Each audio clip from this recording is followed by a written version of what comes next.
The Garden Report is brought to you by FanDuel, the exclusive wagering partner of the CLNS Media Network.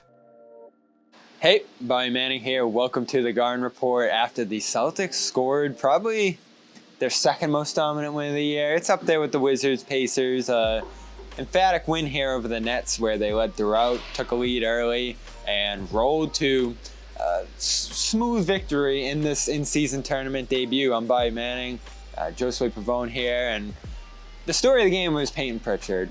Good performance from Jaylen Brown. Kristaps Porzingis set a good tone. Big second and fourth quarters for Jason Tatum. But the Celtics badly need that bench we've kept talking about to wake up. And Pritchard comes in, grabs some offensive rebounds, puts some shots up. He misses early, but then he found his groove late and ended up carrying the Celtics through some longer stretches than a night where Al Horford sits into extended runs in that second unit, and he was a big part of it. Yeah, and that's important. Like you said, I mean, the second unit, everyone has sort of been, even throughout the 5-game win streak, right, when they got out to the 5-0 start, people were kind of wondering, well, how thin is the second unit, and is it going to be a problem moving forward? Payton Pritchard, in the last 3 games before this game against the Brooklyn Nets, he couldn't find his offense at all, and I thought that the fact that he found it so quickly and that he was finding ways to help the offense that was outside of him making 3-point shots, I think says a lot about his game and where he's at right now. Like, he's got to find ways to get that offense flowing, even if he can't find that outside shot, which has eluded him, throughout those last 3 games. But then in this one, that wasn't the case. So it was really important for Pritchard, I think, especially when you're in that type of a rut, going 0 for 12 combined, I think, for the last 3 games, and you respond in a big way in this game, especially on a night where Al Horford wasn't in the mix. And again, you want to see that second unit find somewhat of a rhythm between guys like Payton Pritchard and Sam Hauser. I think you saw that out of the 2 of them, right? Out of both of them, as they combined for 28 points. You mentioned it, Pritchard, last 3 games, 0 points combined, brutal slump that he said after the game impacted him mentally. I think it started messing with me mentally a little bit, but then I went back to what made me a good shooter in the first place. So I just dialed it back into that, and it's kind of just a mental game. It starts to kind of affect you. You start second guessing shots, but at the end of the day, you put in too much work. So I just believe in myself.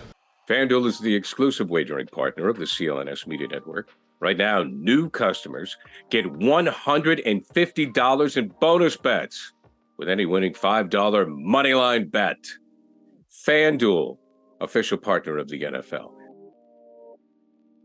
So he admits, play a little hesitant out there. Sometimes you don't know if you're going to step into that shot as confident when you're going through what he is right now. And he also mentioned that Joe Mazzulla came to him and said, I'm not pulling you, I'm not taking you out of the rotation. And that helped Pritchard a little bit too, although you started to see Delano Banton making up a little bit of ground. Mazzulla mentioned him pregame. I know you like that as a little bit of a push. Yeah, I feel like it's like you get a mention before the game, that means the coach is thinking about you. And if you thought that he might not be, that's an indication that he definitely is. So, yeah, I mean, that's always a threat. I mean, that's what you're supposed to do as a head coach. It's the second week of the regular season, or the third week, rather. And Payton Pritchard, when you think about the extension, where he's at in his career, he needed that pressure a bit. And I'm a little surprised that Mazzulla came clean and was just like, hey, listen, man, you're not going to lose your spot. I mean, I didn't think he was in jeopardy of losing that spot. However, when you have someone breathing down your neck and you have another option, obviously, if there's a case for Banton to be made down the road at some point this season, then that's going to happen. I still think it was relatively early to even think about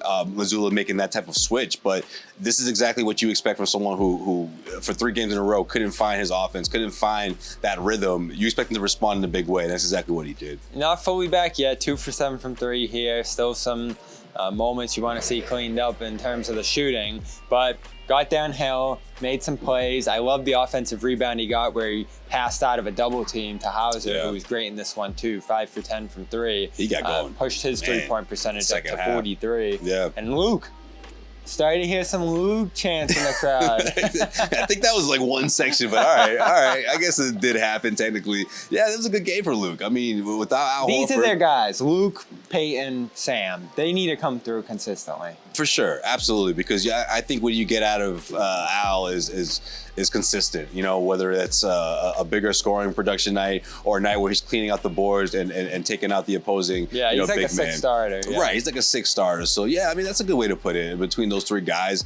if you can find some continuity between those three and something that you can rely on throughout the season, I mean that's your rotation. That's it. I mean you don't need a whole five, starting five or replacing five coming off of your bench to be a championship team. I mean, that's really what it takes. And obviously it's going to take some time. It's still early. The Celtics, I mean, for them to drop those back-to-back losses the way they did, down to the wire and each in their own different ways, right? And they lost those games, but this is how you respond. And I hope to see more of that in the second night of a back-to-back here at TD Garden against a tougher opponent, if you ask me, with the way the Toronto Raptors have been playing lately. Yeah, and I was curious, how would the Celtics look when they rested a guy? Obviously, they're so top-heavy that it's tough to lose Horford in a game like this, and they mostly led throughout. I was pretty impressed with the performance tonight. Yeah, they controlled it. Number of contributions they got and how they held the Nets at arm's length, because the Nets did shoot great tonight, 40% from three. We're in the high 40s for much of this game and just flying all over the place as they do. They're a tough team. They actually technically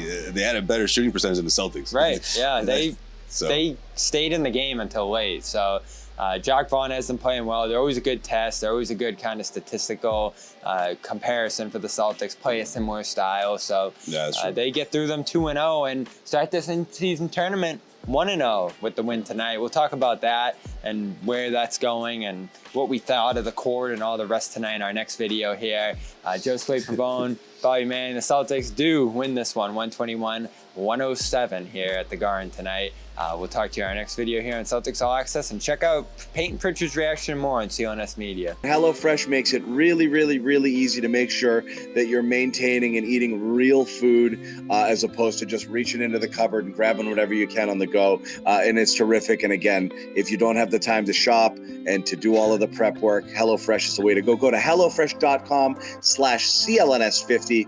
That's HelloFresh.com/CLNS50. Use the code CLNS50, 50% off plus free shipping. It's a really good deal. Once again, America's #1 meal kit.